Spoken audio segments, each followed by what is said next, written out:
వాంగిడి వచ్చిందా? వాంగిడి అన్ని మండలకి వచ్చింది కదా. మీరు వచ్చిన వాళ్ళు ఎగ్జిస్టింగ్ ఏమైనా వ్యాపారం చేసే వాళ్ళేనా? కొత్త వాళ్ళ ఏమన్నా మీ కార్యక్రమం చేస్తున్నారా? చేసేవాళ్ళేనా? ఏం చేస్తారు మీరు? పిండికి. ఓకే. ఇప్పుడు ఈరోజు ఏదైతే ఏర్పాటు చేసిన కార్యక్రమం గౌరవ సెర్సిఓ ఆదేశానుసారము అలీఫ్ సంస్థ ద్వారా ఎంఓయూ ఇంతకు సార్ చెప్పినట్టు అగ్రిమెంట్ అయింది.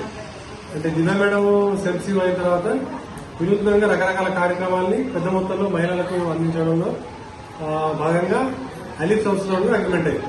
మీరు చూస్తూ ఉన్నారు, గతంలో కూడా మహిళా శక్తి యాక్టివిటీ పెట్టిన తర్వాత ఎన్ని రకాల కార్యక్రమాలు మనం చూస్తున్నాం. ఇప్పుడు నేను టైలరింగ్ చూస్తుంటే రాష్ట్రం లెవెల్నే మనం దేశంలో ఒక రోల్ మోడల్. ఇప్పుడు టైలరింగ్ మన మహిళా సంఘం ద్వారా పిల్లలకు స్కూల్ యూనిఫామ్స్ కుట్టించే వ్యవస్థ మొదటి